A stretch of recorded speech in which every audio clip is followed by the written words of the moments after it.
From the left coast, it's a show for the streets, strictly for the culture, strictly for our people. YouTube the views, log on and stream. Some news you can use with your host Khrissy B. Get familiar, yeah. Get familiar. Get familiar. Get familiar. You gotta get familiar, yeah. Okay. Well, this is Get Familiar. How are you, sir? Man, I'm great. Okay, so I don't want to butcher your name. So we just discussed this like 10 minutes ago. So it is pronounced Raphael. Yes, correct. Not Raphael. So I'm not sure where we got the Ralph from, but it's Ralph Diesel. So you know, LA folks always want to put like their own little slang and twang on shit. Right. And we were just, again, going back to our discussion. It's like Hawthorne and Hawthorne. Right. You know, we always kind of have our own little twang. Of course. So, and then where did Diesel come from? Funny. First year of freshman year at King Drew. That's when the whole Shaq Diesel, that's when the Lakers were on the dynasty run, doing 3 championships in a row. And there was Shaq Diesel. And I came to school real hyped up off of, I think Shaq made like a crazy dunk the night before. And ever since then, my friends just started rolling with Diesel. I was always rolling with Shaq Diesel, and then it was Big Ralph Diesel. And then I dropped the big, a few years ago. Went through all of that. Yeah, it's Ralph Diesel. So are you class 03? I'm 03. Okay. Yeah. So we the same. What class are you? Yeah. You 03? I'm Okay, 03. Yeah. Crenshaw. Okay. I went to Most Crenshaw. definitely. Yeah, I went to Crenshaw. So you went to King Drew. I went to King Drew. I lived across the street from Crenshaw, though. I lived right behind the Ford dealership. Wow. Yeah, so if you were 03, it was still a Ford there. Yes, yeah, that was my house right back there, yeah. So Crenshaw. You grew up, born in, like that was your house where you kind of grew up? Yeah, that's the house I grew up in. Grew up as a Crenshaw native. And then me, Nip, Sam, we were bussed out to the east side, went to Markham. And then Sam and I went to King Drew. Nip went to Hamilton, he went back to the west side, dumped on us, but yeah, that's what it was. You really just tied all that in, because I wanted to ask you, like, how did you, but we'll kind of get into that later. How did you wind up meeting Nip? Because I know you've been knowing him for a while, and you've been knowing him, I would say, as a teenager. Yes, well, not even, preteen. Preteen, because middle school, you said middle school, right? Middle school, that's my brother growing up. We met first day of school, middle school, but it was way deeper than we even knew, because his mom worked with my mom at Kaiser. So that was already a connection. Right. My mom was a immigrant from Africa. His dad was an immigrant from Africa. So that was a triple connection there. And then just on the same vibe, we lived in the same area. We caught the same bus. So that's when we just kicked it off, and we were like best friends growing up. Do you know why your mom busted you? It was a magnet school, so instead of me going to a regular public school. Is there a specific reason why she don't? Okay. Yeah, a medical magnet. She wanted me to be a doctor. Dope. Nip was supposed to be a doctor as well, but we chose our lanes. Okay. So bust out. I was actually supposed, whatever magnet school I was supposed to, whatever magnet school was in LAUSD, I had a choice. So it could have been Laces, it could have been Sosis. Yeah. This real LA shit too. Real LA, man. Yeah. I could have been a West Side baby, even though I did grow up on the West Side, but we chose East Side. It was more focused on the medical magnet, so we went that way. We're kind of in a little bubble from the rest of the school. Yeah. So, yeah. So the reason why I wanted you on this show is because I was very just impressed and just intrigued by kind of what you're doing now. Thank you. I'm a big supporter of course, black. Anything black. Anything black that's moving, I'm going to get behind us and stand behind us. And I support all. All my friends and all my family are different, different ethnic backgrounds. Of course. I support everyone. Right. But of course, as a black woman, I'm going to stand behind black people. Of course. So I was very impressed about, your ownership in a lot of businesses, or property, I should say. Thank you. You have taken part into the Subway franchise. Correct.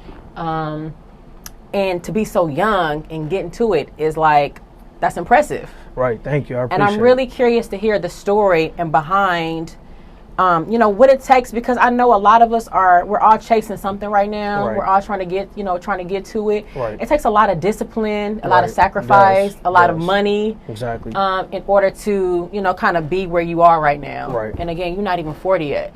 Not even 40, man. You're not even 40 yet. So I'm going to take my hat off to you and salute you for that. Thank for being you. able to be able to accomplish what you have accomplished so far. Thank as you. a black man. I know. In LA. It's tough. It's rough. You out the city. you made it, and you are making for it. Real. Out the city. Out the city. So I'm just, I'm trying to implement the mantra that inspired me to really, embrace my ownership, and I was really going out dreaming crazy, wild and big. You know, once I saw, I mean, when I saw a few different people, when I saw Nip taking off at first, that really taught me that, okay, I knew for a fact that he wasn't a special human. I didn't really know how blessings and things like that work per se. I thought it was really just all luck, you know. So when someone makes it big and they're a star and doing big things, making crazy money, they were just crazy lucky, you know. So when I saw that Nip was your theory. That was my theory. That was my theory. But when I saw Nip on the rise from day one, he was already he was already the smartest, and everything always was drawn to him. He was a pretty boy. He had all the girls. He was the best basketball player. He had the best grades. He had the best shoes. Everything was always top notch with him. And for me to see him take things to that level, it really showed me like, okay, you know what, you can do it. Yeah. Then I had my cousin, Kai Kamari. He's a professional soccer player. I knew him from ground zero, and I saw him do it just by grinding hard and make it to, you know, becoming the Kobe Bryant, Michael Jordan of our country, Sierra Leone. Mm-hmm. Then I saw Issa. We went to school together, and I was riding the same bus with her as well, and I saw her take off and take things there. So that's what really motivated me. I said, okay, you know what? Find my lane and just grind hard. That's what they say. It's cliche, but you know, it must be true. Grind hard and you should get there. So that's what really propelled me to take it to that level and dream crazy big. You know, with me dealing with the subways was really a dream, literally. It was a dream in the middle of the night, but, you know, franchising per se was really a goal of mine because I wanted ownership of something, but I didn't want to go back to a 9-to-5, but I didn't have the crazy capital to start my own sandwich shop of, you know, ground zero and pump crazy marketing dollars to get it lit up like a Subway. You know, I was just like, you know what if I could, you know, buy a Subway? That'd be crazy. Crazy dream, you know, but I just realized that chipping away at it little by little, after I had a dream in the middle of the night that just kept saying Subway for hours and hours, it really came to fruition. So from there, I had that in me. I had that motivating factor. I was feeling myself. I knew for a fact if I could achieve a Subway, and old white grandfather brand, if I could get in there and kill it the way I was, then I could do whatever. So from there, I just started going crazy with everything. And now I'm into real estate, and I'm going crazy with that, my partners and I, and just trying to, you know, embrace the mantra of buying back the block. That's what we're really doing. We're on our second home out in LA, South LA. So dope. You know, so we're really just trying to, everything Nip was saying, you know, I feel like, and this is personal, man. This ain't really, you know, industry. This isn't really anything else. This is really a one-to-one promise for me and my brother saying, you know what, take it all the way there, Ralph. Like, you know, you got the baton. So anybody else, you know, y'all do your thing and all that. But I know internally it's just something I had to do because I remember the conversations. I remember, you know, him riding on my pegs and the pegs breaking, him scraping his knee. I remember him choking on gummy worms and, you know, coughing it right out. You know, I remember those little things, so I feel like I owed it to him. So that's when my marathon really, you know, took off, and I'm running it forever. Yeah. Really. Can you give us the blueprint on even like where do you start? You know, because like you said, you really didn't necessarily have like the capital or the money. Right. Like you didn't have thousands or millions of dollars or however much it really takes to own your own sandwich shop. Right. You know, and to kind of start that off. But how, like, what's the blueprint? Like, what's the initial step to even starting? Man, the initial step is really understanding what your passion is. Again, I went to Markham Magnet, I went to King Drew Magnet because my mother and my family wanted me to be in the medical field, but that wasn't a passion of mine. My true passion is what you see me doing now. You know, I ignored that. I was influenced by my family, and I actually went to nursing school. I went to Dominguez Hills, did my nursing program, got licensed, worked for a few months, and I just totally hated it. I couldn't see myself going to a 9-to-5. It wasn't even 9-to-5. this was when 12-hour shifts had first started. So I was doing 7 p.m. to 7 a.m. while my friends were out here in Hollywood, you know, living the life. And it wasn't about partying for me. It was just about the quality of life. Like, man, I'm making all this cash, but I'm not enjoying it.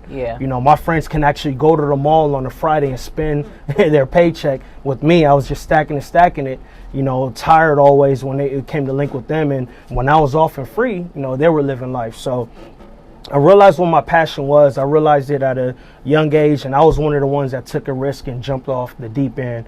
I caught flack from my family. You know, I dropped off. I stopped working as a nurse, and I was a manager at AutoZone, believe it or not. But AutoZone, a day like today, I thank God for it, because it taught me everything I need to do on a daily basis. It taught me supply chain. Basic fundamentals. Yeah, it taught me the basic fundamentals of business, you know. So I didn't just have the job. Back then, I just had the job for a paycheck, but thank goodness I was learning the game as well, too. It propelled me to my first business, which was my car dealership. So I wasn't just in it just to do it and get a paycheck. I was in it to gain more out of it. But that was step one. You got to realize what your passion is. Whatever you're passionate about, man, take off with it and run with it. It will come to fruition. I don't know how it is with the universe, but you will become successful with it. I'm not sure what exactly the algorithm is, but it comes to fruition.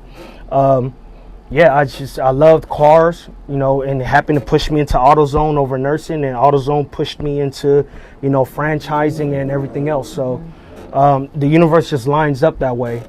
Just realize what your passion is. Even if it's to be a trash man. I tell my kids that all the time. If you guys want to be a trash man, you're going to be the greatest trash company in the United States. Across the globe if possible. You know, we're going to get you, you know, 1,000 trucks, have employees, you know, the basic fundamentals of it. We can do that, but you are a trash man per se on paper, but, you know, you're not making trash man money. You're not, you know, living the life of a trash man per se. So whatever it is, even if it's so unconventional, definitely, you know, hone in on that passion and run with it. If your passion truly is music, God knows, man, trust me, you're really going to become a success in music. And that's what I've always seen. That's what pushed me to where I was at, where I'm at. That's such a dope story. Thank you. How have you been able to survive and be able to make it through the pandemic? Like, I feel like this, we have never seen no shit like this ever. At least our generation. I feel like in our generation, and I go back and tell people too, I'm like, the most tragic thing I can probably remember happening is the riots. Right. You know, I remember, 'cause I grew up in the district. I grew up in the Crenshaw district, and I remember vividly driving down Crenshaw and seeing everything burned down to the ground, and them taking years to build it back up. Really. It was nothing there for a very long time. So I think the biggest tragic for us, you know, and remembering it, and that was early 90s. That was early 90s, right. I was born in 85, so like that's 5, 6, 7 years old, you know, but I remember that vividly. Right. And now I feel like the pandemic too is another, I guess, traumatizing series of events or whatever y'all want to call it. You know, I just feel like it's traumatizing in the sense of the world just kind of had to shut down. Right. And, go ahead. Well, I mean, I looked at it from the very beginning. That's why I didn't even want you going too deep on what the negatives could be via the pandemic. All I saw were positives. That just goes back to affirmations. Always positive energy, always moving with positivity in everything I do in life on a daily basis. So I looked at it as saying, first off, you know, my portfolio is diversified. The pandemic hit and my Subways took off because now I'm selling healthier option foods for people sitting at home all day. And I'm selling it at a value price. So my sales took off. That was key number one, diversifying my portfolio. Thank goodness. My car sales went down, but my other part of my portfolio went up. So never have all your eggs in one basket. Right. But the way I looked at it was the world slowed down and gave me time to really catch up as long as I maintained my marathon sprint. So when I was on that pace, I never slowed down the pace. While the world slowed down, it just allowed me to catch up way faster. While the world was moving fast, I was moving fast, but it just maintained that distance. But when it slowed down, I picked up the pace. Actually, it's the hardest I've ever worked, and now I'm closer to where, you know, I envision myself being foundationally. So I really think that, you know, taking off via the pandemic, really embracing the time of everyone sitting at home and everyone giving you a chance to get things together without the pressure of hurrying up. that was a major key. So, and I think a lot of people are doing that right now. I a completely lot of agree. people out the city, a lot of people in the culture itself.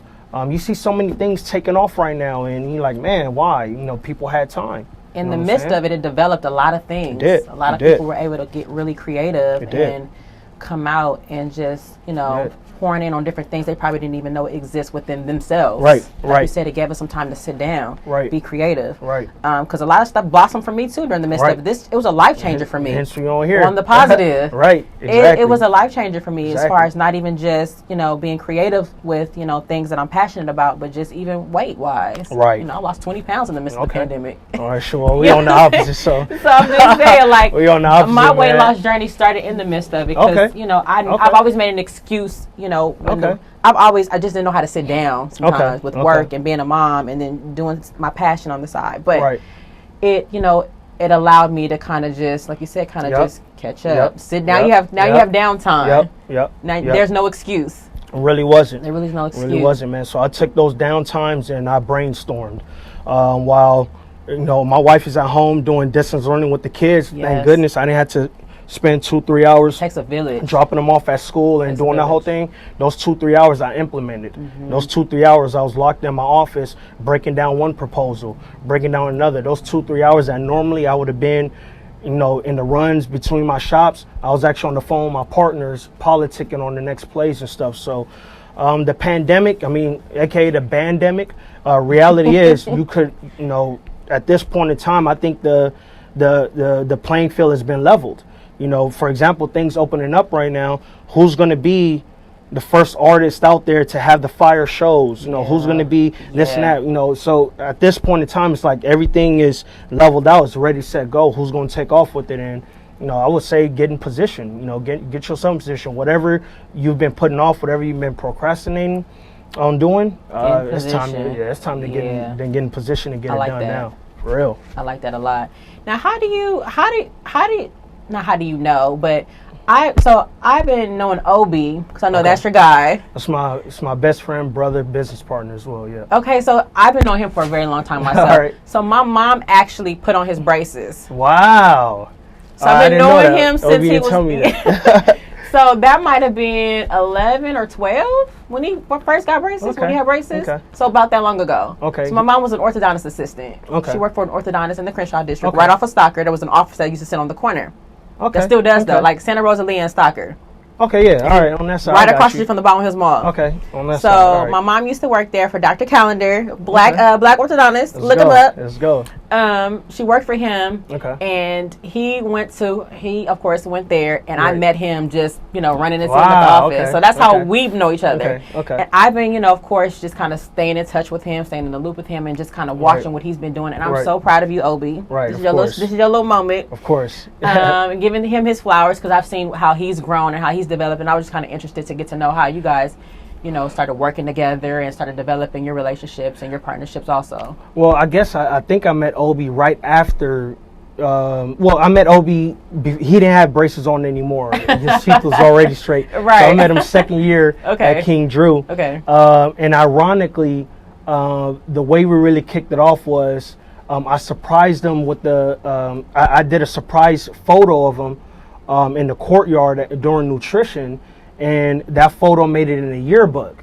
So you're talking about thousands of people got to see that photo of him just turn around, like giving that face, and I caught it right there. And it wasn't the best photo or anything like that, but it was like a surprise look, and it went off that far. So we always tease each other back and forth, like, "Come on, Ralph, you messed me up. You did me wrong, whatever." And ever since then, again, relatable family dynamics. His mom was a single mother working as a nurse. African immigrant, same thing. My mother was a single African immigrant nurse. He had multiple siblings. I had multiple siblings. We rode the same bus. He lived in Inglewood. I lived in the Crenshaw district. So it was only right that we just kept our relationship going. And just through the years, that's always been my right-hand man. Through the ups and downs, we've been in unemployment lines together. Yeah. We've hired on employees together. So that's one of my dogs that I'm going to ride with, till the very end. And without him, man, a lot of the businesses I'm propelling and doing right now probably wouldn't be doing as well as it is. For example, on the subways, he's my HR manager, so I don't deal with too much on the employee end when it comes to labor laws and things of that sort. That's all him. That's where he comes in. And that's just in that one lane. Just like I play roles in his businesses and things of that sort, and we have businesses together. So that's just my dog, man. We've been riding. Loyalty has always been my main thing. I only have these conversations. It was great for me to finally connect him with my best friend Nip and seeing them two interact, because I know where we all came from, and I know the stories. With me being involved, I know how we all just kicked it off. So it was great, man. It's great, building with the brother. We practice group economics. We're here to prove that that stuff still does exist. They burned down Black Wall Street. They have all these different tools and techniques to keep us from putting money up together to gain wealth.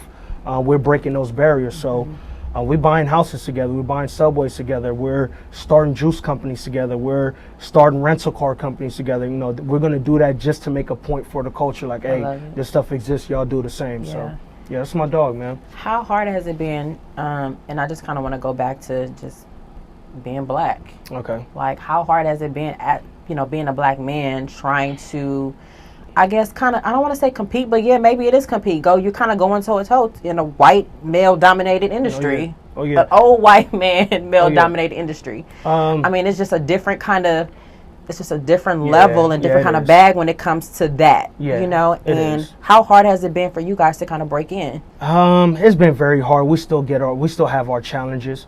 Maybe it's not so blatant where race is involved, but we know what it is, especially when you're talking that corporate talk or you're talking a big money talk per se.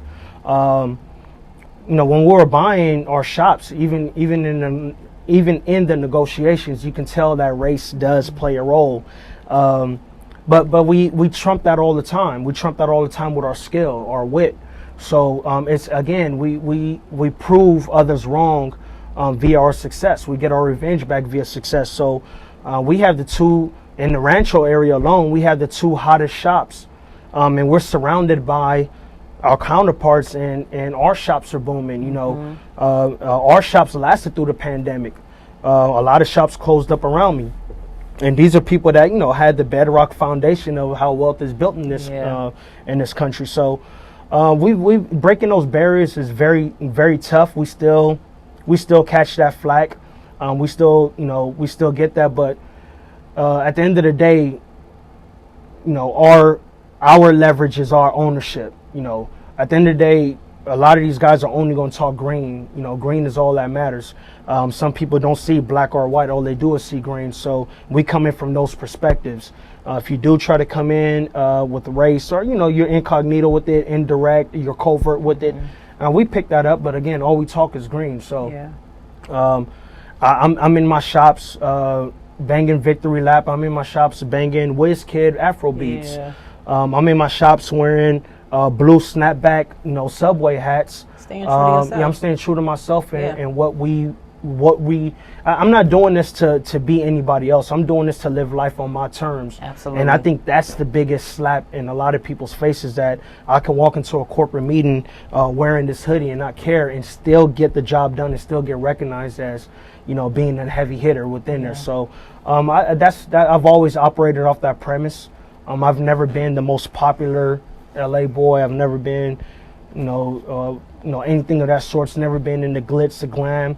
I've always been that guy that lays low, gets my bag right, and my sweetest revenge will always be my success. So that goes for our culture, that goes for outside the culture and everything, and that's for everyone listening. Have success be your sweetest revenge. You don't have to say much. You don't need to do much. Let your life do the talking. You know. That is amazing. And you're a family guy. You have a wife. Family man. I have a wife. How many children do you have? I have 3 children. I have 3 boys. So I have 3 kings. Thank goodness. So that just that just propels me. That just fires me up even more to really build my empire, because I know for a fact it'll pass down to my namesakes, and then they'll keep it going. So and I just wanted to ask you too, like, it takes a village, and having having the wife at home and yourself, and you guys I guess taking turns or finding the balance or finding the routine with the kids and all of that, and how are you able to balance with being busy and all your businesses and being an entrepreneur and trying to spend the time, because I know how that is. My daughter's always with me. You know, you have to come with me. You know, so it's about trying to find that balance and that time for them too, because you have to give them their quality soul time on top of daddy has to go out and get this money. So how are you able to kind of make that and have that balance with your kids? Balance is key, first of all. If you don't maintain that balance, you're definitely going to fall off. But I won't lie. I'll be honest, because a lot of people watching this are going to go through it. I was out of balance for a long time. I was out of balance. I was in the best shape, the best health shape of physically prior to my Subway shops. But I was crazy out of balance. I had to focus on getting those off the ground and keeping those afloat. So I had to neglect that aspect of my life. You know, so that taught me lessons, saying, you know what, I need to really dig deeper into my smart mind, my entrepreneur mind, and really, you know, scale this thing the right way, really put things in position, work on a tight schedule. I need to really work efficiently to make sure I maintain my balance. So it's very tough, man. Sometimes I have to choose between, you know, coming down to maintain a nice size bag or take my kids to the park. And I'll look at them like, man, I can go and grab this bag and take you on vacation for 2 months, you know, but at the end of the day, that quality time is what matters. So I always, first of all, I'm on a crazy fixed schedule. I map my goals out from a monthly perspective down to a weekly, down to a daily, and even in that daily, I break that into 3 subsections: morning, afternoon, and evening. And that's because I need to fit all these different aspects in there. I can't neglect my businesses. I can't neglect my wife. I can't neglect my sons. I can't neglect my friends. So when I break my goals down for the month, saying, okay, in business, I want to achieve these goals. Family, I want to achieve these goals. My boys, I want to link with them this many times and not talk business. And I want to go for a bike ride this many times. Then I go down to a weekly. Okay, this week it's on a Sunday. Sunday, I'm going to go on my bike ride today, so that goal gets taken care of. When I come back, I'll take my kids to the park. Cool, that goal's taken care of. Monday, I'll head down to LA and handle business on my properties. That gets taken care of.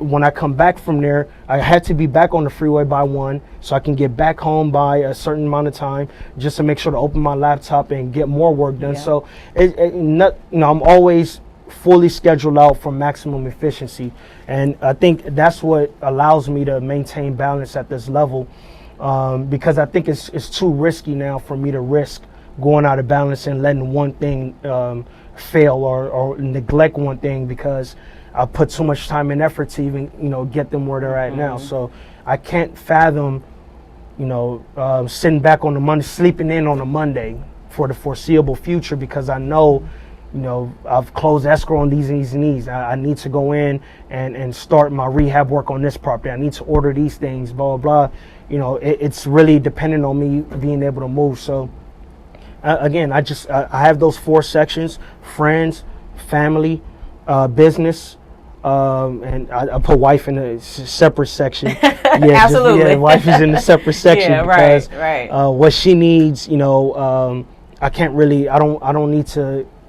What she needs is really a little bit more in depth than just putting time in there. There's conversations that need to be had.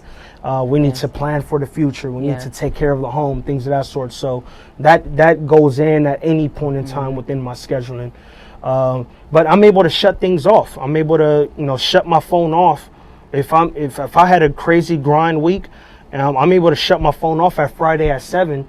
And my partners know if it's something dire or critical, they'll call my wife's phone. That's the only way. And you don't want to just call her phone for nothing. So you'll call her phone and get to me on anything. But I'm able to shut down and pay attention to the next aspect of life that needs balance. And I'll do a weekend with my kids and family and have my phone off. And then Monday morning, phone's on. And my bad, kids, I can't go out to the park with you right now. I really got to go down to LA. I just, spent all this time with you prior and this and that sort. So that's the way I operate with it. It seems to be working. It's a constant work. It's a constant process. You'll never have full balance and just rest on that forever. You can get another interview today. You probably promised your daughter to grab some ice cream, but I mean, shoot, Nas might hit you and say, yo, we need to do an interview, and Right. you're out of balance, right? See? Right. So, you know, those Right. are the little things that might throw you off your rocker. It's just about getting back in tune and staying focused and moving forward from there. Yeah. That's how I do it. I love that. It's really about, and I think so many people don't want to really have that mindset. You have to be very disciplined and organized in your life. Yep. You know, like your mental, your physical, your house, and not necessarily your house, but just your home, Right. and your everything has to be in place and in order. Right. You know, like it takes a certain kind of living space in order to accomplish all that shit. True. Like it really That's does. It's not, you're not gonna be all over the place Yeah, and be able to get to that. Sometimes you need to really sit down and map out shit and plan it out and stick to it. Exactly. Consistency, you know. Exactly. Investing your money right. Exactly. You know, making sure your home situation is right. It ain't about buying all the new shoes and trying to keep up with the Joneses and trying to stay up to date with everybody got. Exactly. It's about sometimes, what is that saying? You got to get ugly on them. Right. Exactly. You got to get ugly on them and put that work in and get that work. Exactly. Something like that. Right. But I believe in that. You know. Oh yeah, definitely, man. I sometimes I prevent myself from getting a haircut, shaving, cut, buying new clothes, things of that sort, because I want to remain in that grind mode. Absolutely. And I normally do that for the winters, fall, winter. You know, where it's not prevalent for me to go out and look fresh and do things like that. You know, so I rather just stay on the low, get ugly on them, because that prevents me from going out and spending cash and time that I really shouldn't be spending. Yeah. So if I know I'm not feeling right, man, my bad. I'm not going to the club tonight. I'm gonna just stay at the house and I'll be well rested to have a great grind day tomorrow. Yep. Whereas if I did have a fresh cut, fresh shave, new outfit, you know what? Yeah, I might just step out tonight. Then that just throws me off balance all the way through. The next morning, I know I promised my sons an early morning at the park. I can't do that. Maybe too tired or hungover, whatever it is. I want to go on a bike ride. That's out the window now. Yeah. It's that sort. So sometimes that's true, man. You know, get ugly on them and get in that mode. Well, I'm going to, again, salute you and just congratulate you on everything you've accomplished. Thank you. Same to you. Thank you. I appreciate that. Thank you so much. And just being able to be a motivation for people and to let people know, especially us, again, I'm going to keep saying this, black people, of course, that we can do it. Of course. It's obtainable. Oh yeah, it's definitely. tangible. Oh yeah. You know what I mean? It's just really about, you know, putting in that work, working that overtime, being disciplined, you know, having the mindset that this is what I'm going to do, sticking to it and being consistent. Right. And that's, again, where you kind of come in. You set that blueprint, you know, and you have something now you can give down to your kids and something that your kids can have and run. Right. You know, and maybe they might want to come on, but they see daddy doing it. Maybe they want to come on board and work with you by your side. Right. Oh yeah, of course. Even more dope, you know. Oh yeah, definitely. Is there anything else that you're working on that we could kind of expect in the future? A lot of things working on now. My t-shirt company, my clothing line company, has been in existence since 2010. We have one of our flagship designs, Freetown, which was actually inspired and modeled off of Crenshaw. I saw what Nip did by taking an iconic, you know, name for the city, branding it as such, and making it, you know, and making it an icon within the culture. So I wanted to do the same, and we did that with that. So we need to revamp it, though. I just feel like everything I'm doing now has to be at a level now, not because of a certain status, but because I know I have the power to take it to another level. So could be on the lookout for that. Raw Dynamite is definitely on the way back, and we'll be here for good. Dope. You know, we launched that clothing line where a lot of brands were coming out of the city, man. A lot of dope, you know, matter of fact, dope. A lot of brands were coming out and emerging. We were one of them, but we had to take a step back. You know, I had children, I had other investments I needed to make for me to continue to fuel that investment. So we had to take a step back. We got things right, and now we're on the way moving forward from there. Super dope. Okay. That's just one. The way my partners and I set things up, man, we set things up for a 20-30 year span of things. You guys saw a 2-3 year Subway campaign run because we set it up that way. We're gonna have a insurance run, not even life insurance anymore. We have a company that we're building up that's gonna, I'm partnering with Obi on that. That's gonna be a grand campaign as well too.